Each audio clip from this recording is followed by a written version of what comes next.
pour qu'une famille missionnaire soit une famille puissante, la première chose, c'est l'unité. Premier principe, pour que cette famille soit une famille puissante, c'est l'unité. Vous savez, la première fois que les hommes sont unis sur la terre pour construire la tour de Babel, Dieu même a dit, dans leur unité, rien ne peut les arrêter. C'est pourquoi vous allez voir que dans la famille, le diable amène la division. Beaucoup de familles ont été affaiblies par division. Vous allez voir, le père contre la mère, le père contre les enfants.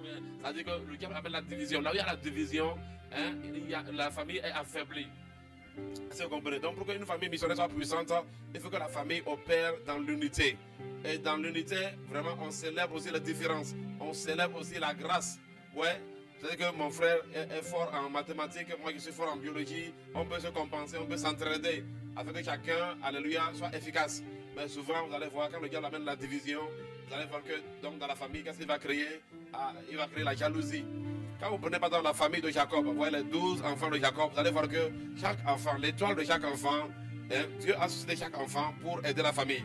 Par exemple, pour sauver la famille de Jacob de la famine, le choix a été porté sur Joseph. Vous comprenez? Par exemple, pour pouvoir vraiment amener le sacerdoce, amener les gens à être servir, le choix a été sur Lévi. Pour pouvoir amener le roi, alléluia, pour pouvoir amener le roi des rois, le choix a été porté sur Judas. Est-ce que vous comprenez un peu ça? Donc, dans cette famille, dans les 12 fils, à chaque enfant, Dieu avait une vision sur chaque enfant. Dieu avait une vision sur chaque enfant. Et à travers chaque enfant, vous allez voir que à travers les 12 fils, à travers les 12 tribus, chaque tribu avait son étoile. Et c'est comme ça aussi au niveau de la famille. Chaque enfant a son étoile. Mais vous allez voir aujourd'hui beaucoup de familles divisées. Pourquoi? Parce que non, vraiment je veux être comme mon frère, je veux être comme ma soeur. Alors que Dieu en vérité dans son plan, quand il suscite une famille, il met toujours la complémentarité. Donc pour que les gens soient unis, les gens doivent célébrer leurs différences et célébrer les grâces. Alléluia. Célébrer les grâces dans une famille. Peut-être le père est pasteur, peut-être l'enfant est évangéliste, l'autre est un prophète, l'autre est un ministre, l'autre c'est un directeur, l'autre il est comme un Joseph, l'autre il est comme un Daniel. Donc les grâces ne sont pas les mêmes. Il faut célébrer les grâces. Vous voyez par exemple les saints ministères, on a l'apôtre, le prophète, donc Dieu, même les dons spirituels, c'est la diversité de dons, donc il y a le même esprit. Est-ce que vous voyez un peu ça? Donc il faut l'unité. Et vous savez, l'unité est basée, pour qu'il y ait unité, il faut forcément qu'il y ait un point d'accord, pour qu'il y ait unité dans la famille. Prenez avec moi Amos 3, le verset 3. Il dit deux marchent ensemble sans se mettre en accord. Donc pour qu'une famille soit unie, il faut forcément qu'il y ait accord. Deux hommes marchent ensemble sans être convenus. Donc il faut qu'il y ait une convention. Alléluia. La convention permet à deux personnes de marcher ensemble. Et je dis ici que la famille missionnaire s'accorde par l'adoption de la parole de Dieu comme le credo.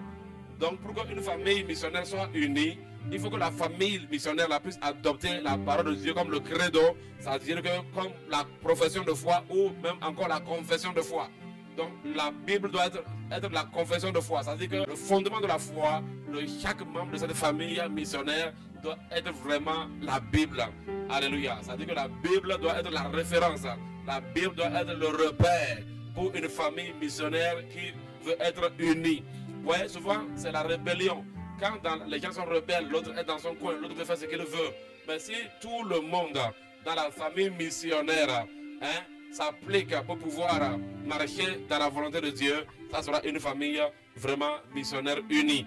Est-ce que vous comprenez? Donc je dis, pour être uni, il faut parler le même langage. Pour être uni, il faut parler le même langage. L'éducation dans une famille missionnaire est uniquement basée sur la parole de Dieu. Vous savez, dans une famille missionnaire, l'éducation des enfants doit être basée sur la parole de Dieu. Je vous dis, vous savez, la parole de Dieu, ça a tout. La parole de Dieu nous enseigne tout. La Bible dit que la parole de Dieu renferme tout ce qui contribue à la vie et à la piété. Tout ce qui concerne la vie. Alléluia. Tout ce qui concerne la vie. Oui, la parole de Dieu renferme tout, frère. Alors, il faut que dans une famille missionnaire, l'éducation vraiment soit basée sur la parole de Dieu. Les enfants, le père et la mère doivent veiller. D'abord, eux-mêmes doivent être un exemple. Vous savez, c'est compliqué souvent de vouloir aider les gens à être des exemples si toi-même tu n'es pas un exemple. Alléluia. Vous savez, dehors, les gens peuvent te critiquer, mais ceux qui sont proches, alléluia, ceux qui sont, alléluia, tes enfants, alléluia, ceux qui sont avec toi, il est très important que si un enfant ne veut pas suivre tes pas, qu'il puisse comprendre qu'il est dans la rébellion. Parce que la plupart des rebelles savent que ce qu'ils font n'est pas bon, mais ce qu'ils ont choisi, la rébellion. Mais il ne faudrait jamais que le père et la mère puissent être un mauvais exemple pour les enfants. C'est pas bien. Donc du coup, dans une famille missionnaire, les enfants sont éduqués comment? Dans les valeurs chrétiennes, dans les valeurs bibliques. Alléluia. Donc les valeurs qu'on inculque sont les valeurs du royaume. Nous devons inculquer les valeurs du royaume de Dieu à nos enfants. Cela est très très important.